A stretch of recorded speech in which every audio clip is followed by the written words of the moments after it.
And welcome to Around the Ozark Spotlight. Each week, we uncover the stories behind the people who live and work here in Southwest Missouri. Those individuals with entrepreneurial spirit, those who work to develop the lives of others, or even put pen to paper to write books about the stories and history of the Ozarks and its people.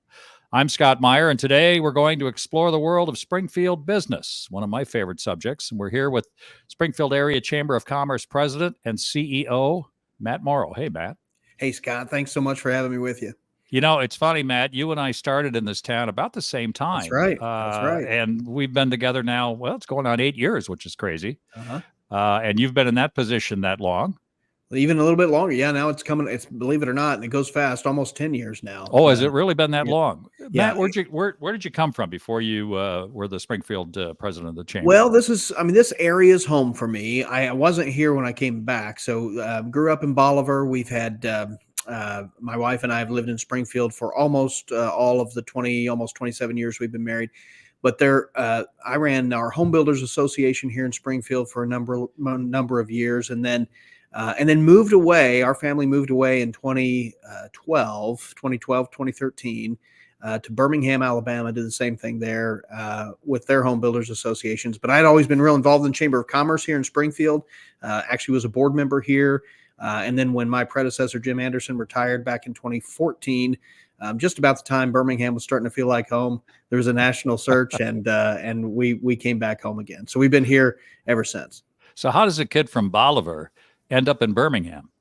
Well, it's crazy. When you do this kind of work, just like the work you've done for your career, Mm-hmm. you end up interacting with and encountering people from all over the country who do similar work. And for me, that was in the world of representing home builders and remodelers and trades and suppliers in residential construction. And I was serving as the president of our national association at the time through the Mm-hmm. National Association of Home Builders, and a friend of mine who had been at Birmingham retired from the position, and unbeknownst to me, suggested me as someone who their search team should talk to. And honestly, just went down there as a courtesy because Mm-hmm. he was a friend and I didn't want to be rude, and ended up really kind of, it seemed to feel like a really good fit. And so we took the jump. For us, it was a huge leap of faith. It was a great experience for us. It's a great community, great area, but this is home and we love it here. And there's no place else in the world I'd rather do what we're doing right now. How different are the communities in terms of makeup of, some communities have a hard time ever looking forward. Some live entirely on their past, and some don't want to even remember their past. I mean, what did you feel like in Birmingham? It's a similar size city, is it not, or is it a lot bigger? A little bigger than Springfield. So Birmingham is a metro of about 1.2 million people. Oh, a lot bigger. Okay. So yeah, about a little over twice the size of the Springfield metro. But and that makes it the largest metro in Alabama. But for comparison purposes, Kansas City and St. Louis metros are about 3 million. So smaller than that, or a little bit less than 3 million. Anyway, the point is, it's kind of between us and what we think of in terms of St. Louis or Kansas City. And in terms of culture and mindset and perspective and everything like that, I would say the South has a very, here, Southern hospitality, that's a real thing. People absolutely are that way there. And at the same time, there's a very sort of competitive mindset that I think is reflected probably if you've ever followed SEC football. They live and diet in a way that even for a fanatical St. Louis Cardinals fan my whole life is a whole other level. So at a whole other level, they're so intensely competitive.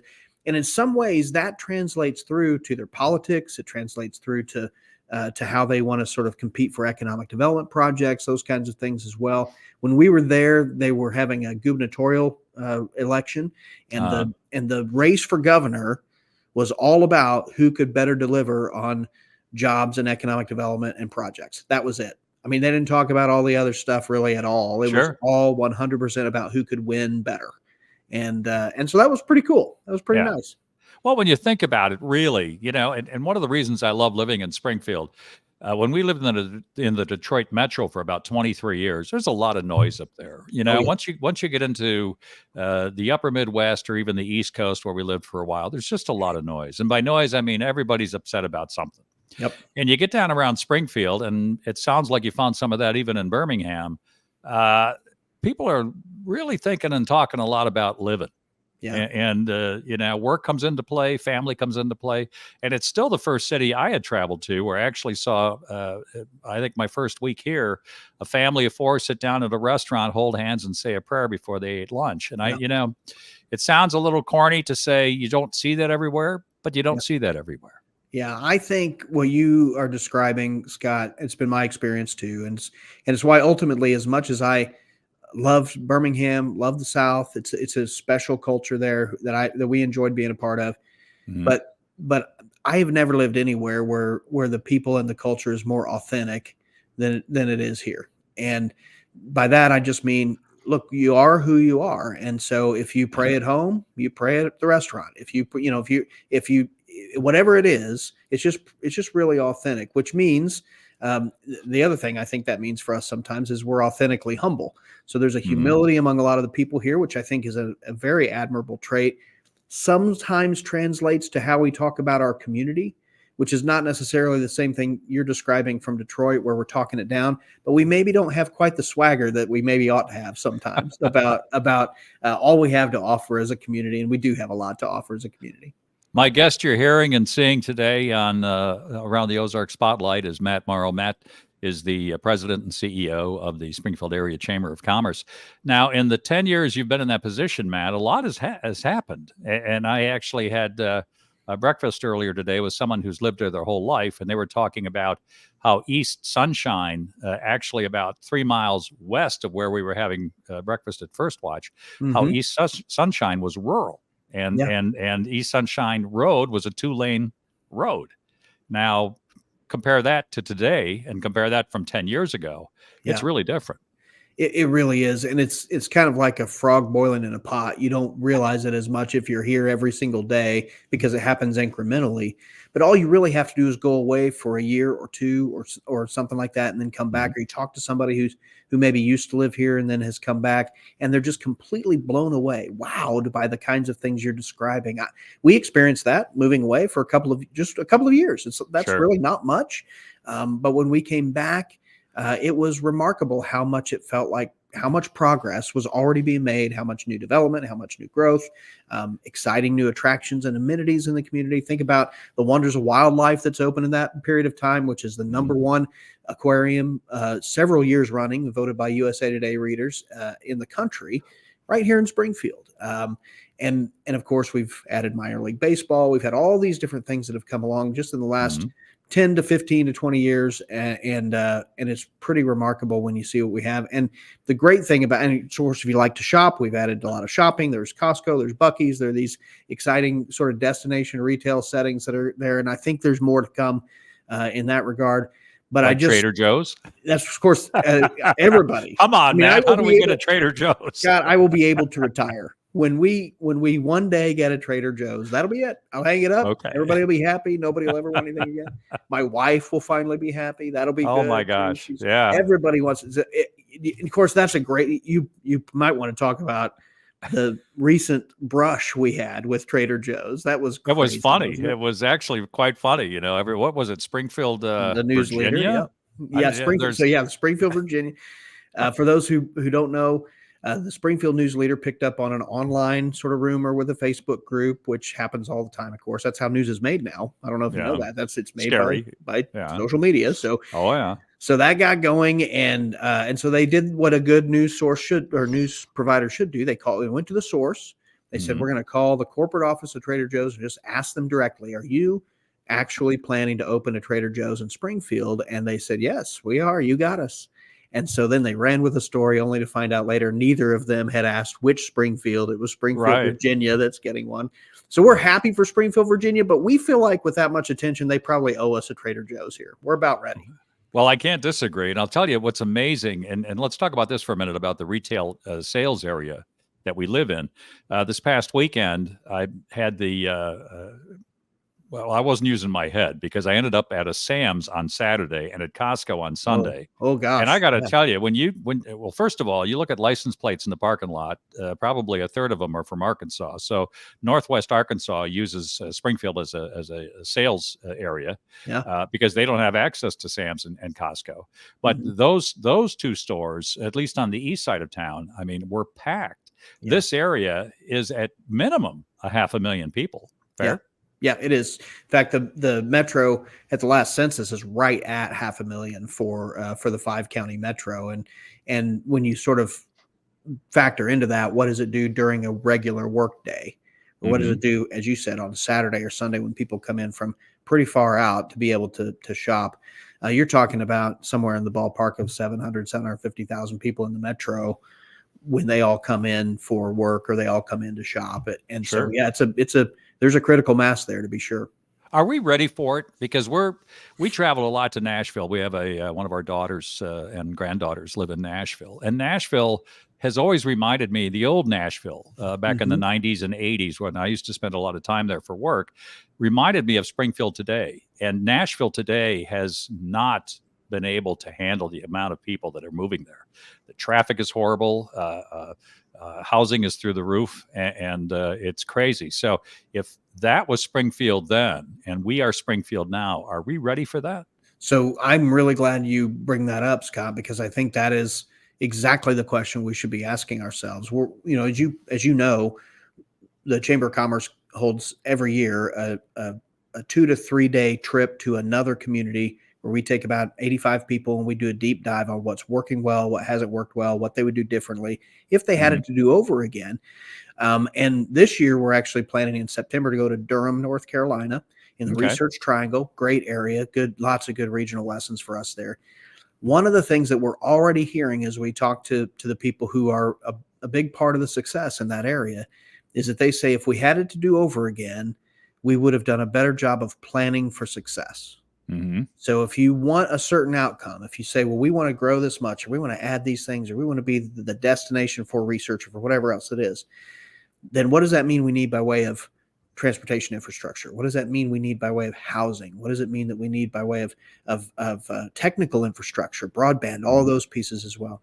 So I would say that for Springfield, kind of bringing it back home, there are certain areas where we're prepared very well for growth, and there are other areas where we want to really be alert. So a Mm-hmm. couple of wins, and then a couple of yellow lights we want to be careful about. One is broadband. So the Springfield area, led by city utilities, but also in Mm-hmm. partnership with a lot of other co-ops and county governments and others in the area, a lot of infusion of resources from the state and federal level. But if you live in Springfield right now, you have access to high-speed broadband at an affordable price, Sure. and that's not something that most cities could say of our size. The trajectory for getting gigabit speed, high speed broadband to all residential was that from a private sector only investment perspective, it was only really going to hit for the next 20 years those highest, most densely populated cities. It's where they have to start in Mm-hmm. building out that very expensive infrastructure, fiber in the ground, everything else. Here and there were a few other cities that we had visited that sort of modeled this a little bit that we thought were good examples for us. Mid-sized cities where you have a municipally owned utility that's willing to sort of take that patient capital that's necessary to put the infrastructure in the ground and overhead that allows then us to lease and contract space with private companies then to provide the servicing and have a cap on how much they can charge for it because they Mm-hmm. don't have the infrastructure costs. And then city utilities, which we all own as residents here, gets paid back for the infrastructure investment, but they get paid back over a 50-year period instead of needing to get paid back over a 5-year period. Sure. That's great for the people who live here, and it also puts us in a really competitive space, especially in a world where more and more people are working remotely. You're able to do what we're doing right now because we have Uh, access to high-speed broadband. You and I can be in separate locations doing this, and doing it so that everybody can follow it and track with it, and it sounds great and everything else. sure. It's the way of business. It's the way, and not everybody's prepared or ready for that. In fact, so that combined with some other factors that work in our favor led to Wall Street Journal naming Springfield as the #1 city in the country for remote workers. Wow, hang on to that thought for a minute. Yeah, We got to yep, go to break. And when we come back, let's talk about the yellow lights as well. We'll be back in a moment with more on Around the Ozark Spotlight. I'm your host, Scott Meier. Back in just a minute. Hey, everybody, it's Ethan and Sarah Forhetz from your favorite podcast, Around the Ozarks in 5. I'm sure you've been wondering, how can I get even more amazing stories, events, and witty banter to start my day? Well, look no further. Here we are. Sign up for our daily newsletter. You'll have what's going on around the Ozarks right at your fingertips each weekday morning. Yeah, just go to aroundtheozarks.com, click on the newsletter tab to sign up. Thanks for listening to Around the Ozarks in 5. We hope to see you in your inbox soon. Welcome back to the second half of today's Around the Ozark Spotlight. I'm the host, Scott Meier. My guest today is the Springfield Area Chamber of Commerce President and CEO, Matt Morrow. And Matt and I are in a discussion right now about how prepared are we for Springfield to grow, as we've established that we are about a 500,000 to 700,000 person area now, retail area, and it's growing all the time. So, Matt, you were talking about some yellow lights. You talked about some good green lights. But what are some of the yellow lights we face as a community? Yeah, we love that we have good access to broadband. We love that we have housing that is relatively affordable. It's less that way than it used to be. We like that we have a good, strong, growing population. Those are all really positive things for future growth. And it's one of the reasons that we were named as the top city in the country for remote workers by Wall Street Journal. But there are other areas that we have to really keep our eye on. And if we want to grow, if we want to succeed, we have to plan for success. One of those is housing. So I'm just going to zero in on that for a minute. Sure. This is close to my heart, as I worked in the housing industry for many years. And back in 2008 and 9, we had a situation nationally where we had overbuilt. We had tried to pay for housing in a lot of ways that in retrospect sure didn't make much sense. And the effect was that we had a collapse of the housing sector of the economy that led to broader Great Recession. And it lasted so long that our built-in infrastructure for building housing just went away. So people either retired, they went on to other things, they shut down their businesses. So we just didn't have the capacity. And as the economy started to recover, and as our population continued to grow and millennials came into the workforce kind of in that period in the early 20-teens. Sure. We still didn't have the capacity to build a lot of housing anywhere close to what we were building before the Great Recession, like fraction of it. But we were covered by that a little bit because millennials weren't forming households at the same time of their life that the rest of us kind of had. So what we had is a lot of we joke sometimes about them living with their parents or living in the basement or having groups living together and not marrying as quickly or not. But the net effect was that they delayed household formation. They didn't just not do it. They just delayed it longer. And the millennials are the biggest population other than the baby boomers that this country's ever seen. And so when they finally did start forming households, they kind of did it all at once. And we found out that we were desperately behind in housing for people. And that drives costs through the roof.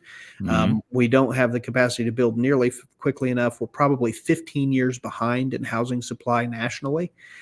And that's less of a problem for communities that are not growing. Right. So if a community is not adding population or a community is shrinking in population, they have bigger problems. But what they don't have is a housing problem. Right. If you're in a community like Springfield, a region like this place where we're growing at about 1% a year, which is not as fast as I would like, but is about twice the national average. And it's the fastest growing metro in the state of Missouri. If you live someplace like Springfield and you're not building housing quickly enough and you're 15 years behind on housing supply, you have a real risk in being able to continue to sustain that workforce growth. And workforce growth is the key to business growth. So that to me is the area where we really need a good, concerted, collaborative effort, private and public sector working together across the region to get some solutions that increase the supply of housing. Now, Matt, do you work with the Nixa Chamber, Ozark Chamber? Even as far as Bolivar, Marshfield, everybody's got a hand in this, correct? Absolutely. So when you talk about big issues like this, nobody can do it by themselves. And so you have to work with the chambers of commerce in all these communities. You have to work with local governments in all these communities.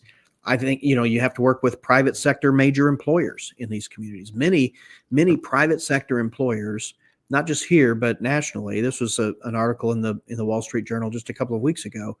And Kiplinger's actually ran a story on this too. Of course, their stories are short, but the idea there was that there are employers now who are starting to treat housing in the way that they years ago started to treat healthcare. They didn't necessarily believe it was their place or their need to do it, but if they were going to have a growing workforce, they were going to have to figure out a way to address a big barrier to work. And one big barrier to work is you can't work in a community. There's no place for you to live. No, that's fair. So yeah, I think but nobody's going to be able to do it by themselves. To your point, Scott, we're going to all have to work together on this. Private sector is going to have to come together. Chambers of commerce from throughout the region. I think that those municipalities and counties are going to have a cohesive strategy that's regional in nature also. But it's a big issue, and we're going to have to address it if we want to plan for success. My guest today on Around the Ozark Spotlight, Matt Morrow, the president and CEO of the Springfield Area Chamber.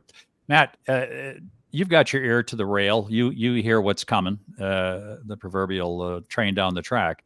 Where are we growing? Is it in digital? Is it in manufacturing? Is it where do you see this growth curve beyond retail for this area? And what kinds of things can we expect to see maybe in the next 3 to 5 years? Sure. 3 areas that I would really highlight. One is healthcare. So we have a strong healthcare hub in Springfield for the region, and that is not changing. Both of our major health systems and a lot of regional health systems as well are growing. They're working together where they need to work together, and the demand side for healthcare, of course, is only growing. And so if you're a community that has a significant portion of your economy that comes from the healthcare space, and it's 2024, and you have baby boomers retiring and aging in place and all the pieces, you're just going to need more and more healthcare. So that's an area where healthcare communities like Springfield are going to see continued growth. That's probably not a great surprise to anybody. The second is advanced manufacturing. So we have seen growth in the manufacturing space, but specifically in advanced manufacturing and robotics. These are areas where not only is that the trend in the manufacturing space generally, but there are certain communities that are positioned really well with higher ed and specifically with community college partnerships that are well equipped to help train workforces to do that. And of course, we're uniquely well positioned with OTC and the work that they've done to develop the Plaster Manufacturing Center. So those are partnerships that are happening every single day, and that just fuels growth in that space. So that's the second one. The third one, and this one probably is a little bit of a surprise to a lot of people, and it's not limited to Springfield. The potential actually expands all through Southwest and Southern Missouri, and that's for tech jobs, just tech jobs generally. We are actually outperforming in terms of tech job growth in this region, even outperforming the national average on tech job growth. And that's without the necessary probably support that could or should be in place to help those businesses grow. Many of them are startups. Many of them, they're very entrepreneurial, of course, but there's a lot of job creation happening in that space. And these are good jobs. And if the right infrastructure is in place, broadband and others, they can happen in a lot of places, and they can actually be the key to a lot of small rural communities revitalizing. We're working in partnership with a number of entities through the area we actually received a grant to do a full analysis on what gaps exist here and how we can work with the eFactory and with others to help establish entrepreneurial supports throughout the southern region, specifically for the tech sector. How important is that base that we have here between MSU, Evangel, and Drury? I mean, that's got to give us a real foot up, if you will, on being able to attract young people and give them the skills, or at least assist them with the skills they need to have a future in the tech industry. I mean, you would have a very hard time finding any metro area that's growing right now that doesn't have a strong higher ed presence. And the flip is true too. Most areas that have strong presence in higher education are the areas that are growing and creating new jobs and opportunities. And especially when you're talking about what you were just describing, Scott, and what we've been talking together about, which are these tech sector jobs, these rapidly evolving industries and these rapidly evolving sectors of the economy where the skills are changing so quickly that you wouldn't be able to. There's no way you could keep up if we didn't have good education partners, higher education partners that are nimble and responsive to the business community. We're very fortunate to have that here in this area. And another part of this economy here that really seems to have really caught fire is it's a great retirement community, and there's a lot of money in retirement, and there's a lot of work that needs to go into assisting folks in retirement. When you've got the educational opportunities that folks that have retired can take advantage of here in the community, you've got, like you were talking about, even though it's minor league, I call it Major League Baseball. You've got that. I mean, there's so many. You've got great weather. Really, I know locals may say him and haw about winters here, but winters here are nothing like winters up north. Trust me. Right. And there's just a lot of reasons for folks that are retired to gravitate towards communities like Springfield. Absolutely. And I read just this week that we have a record number of people who are over 65 who are still in the workforce at least part of the time. Mm-hmm. So, and it's for a variety of reasons. In many, many cases, it's not even necessarily a financial driver that's driving that. It's just people who want to keep their toe in the water, who want to, don't want to completely retire from the workforce. They get a lot of value and a lot of fulfillment from doing that work. And I think that's the kind of thing, Scott, you and I were talking about. It's the kind of thing that makes a huge difference. And frankly, we need it as a economy. We need those people in the workforce. So if we're a place we are a place that's attracting retirees, we need to think about that in the way that retirement looks today versus what it maybe looked like 10 or 15 or 20 years ago. Retirees are actually mostly semi-retired, and they're bringing a critical element to the workforce, and that's helping businesses grow here too. Not only are they consumers, but they're actually helping with the workforce. Matt, with your experience, let's turn that back the hands of time just a little bit. Pre-pandemic, we were operating at full employment here in Springfield. I mean, we were certainly below 4% unemployment, and then the pandemic happens. Where'd all the workers go? Yeah. What happened? I mean, well, it's been very, very hard, and that's not unique to Springfield either. We're continuing to run at very, very low unemployment. There are barriers that exist today that have been exacerbated post-COVID. So one of the big ones is childcare. We had a limited amount of childcare availability before COVID, and we have less after COVID. And so for a lot of families, you can't get two people working or even one person working if it's a single parent family or something like that, if you can't figure out childcare. And so that's been a huge barrier. There are other barriers that are challenging. I'm really encouraged that our state and our governor in particular is working on initiatives that would help to address that. We're advocating pretty strongly for a 3-pronged tax credit that would help parents, employers, and childcare providers to be able to provide some of that support and expand capacity. We think that'll get more people to work.